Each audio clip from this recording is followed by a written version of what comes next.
met around in Yes, several occasions. we have, yeah. What was the last one, do you know?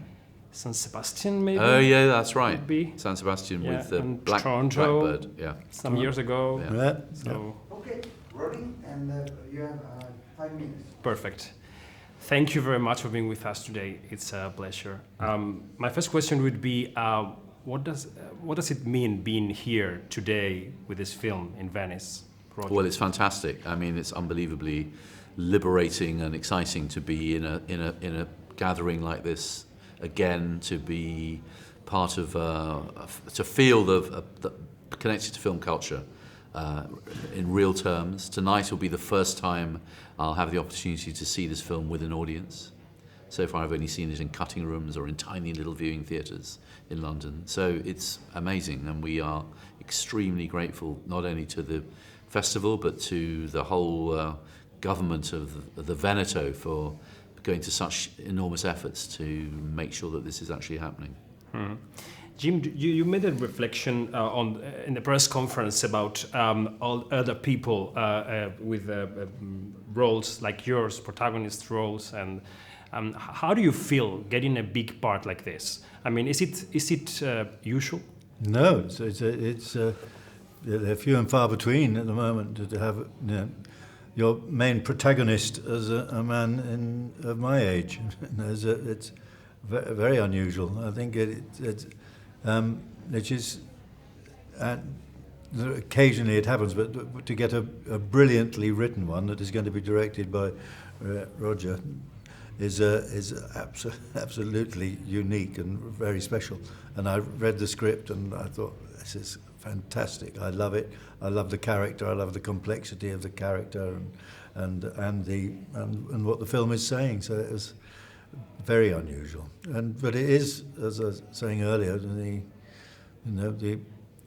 with the pandemic and insuring older actors over 70 is going to be an issue for insurance companies.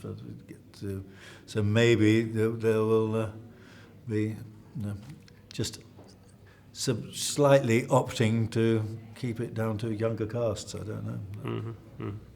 I'm always amazed by how the magic happens between a director and an actor on the set. I mean, I would ask you to describe how's a perfect director or a good director for you, and how's a good actor for you. What do you find in a director? What do you find in an actor? Well, the best thing to have for me with a director is I absolutely trust the director, and I can be inventive and come up with ridiculous ideas or something, whatever, with the pure confidence that if it's not going to be right, Roger will say, no, don't do that one. Try the other or something else. It's confidence and knowing that a director cares and isn't going to settle for, oh, that's all right. Yeah, no, I can work on that on the edit. No, we can move on, which I've heard quite a lot. What about you? Well, actors are the purpose of everyone being there. I mean, actors are the point of everyone turning up early and having the horrible breakfast, and it's all about the actors, isn't it? So I rely on actors to help create the whole point of the story and to tell the story.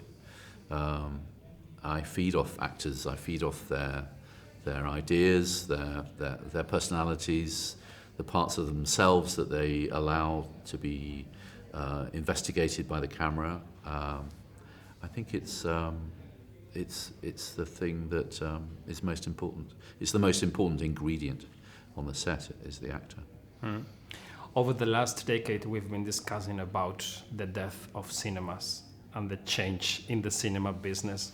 And now with the pandemic, it is speeding up. I mean, the debate, I don't know if the death is speeding up. What do you think? I mean, do you see cinemas in danger now? Certainly. If it can't find a vaccine, God knows it'll be. It'd be terrible if everything was reduced to the small screen, and if the way of filming is as a function of trying to make everything safe at every given moment. It's going to be very difficult. I don't believe it's going to be the end of cinema. I think everyone keeps saying that COVID has accelerated change, and in many ways the world will be completely different after COVID. But I think people have been reminded during COVID of their love of dark rooms filled with other people. They've been reminded of what they're missing about not being able to go to see live theatre or to sit in an auditorium and watch a film collectively as a group, as opposed to, you know, enjoyable although it is, sitting at home with one or two people and watching a film on your laptop or whatever. So I'm film and cinema will come striding back. I've no doubt about it, but we need a vaccine to make that happen. I wish. Lovely. Thank you very much. Thank you. Thank you. Pleasure. Right.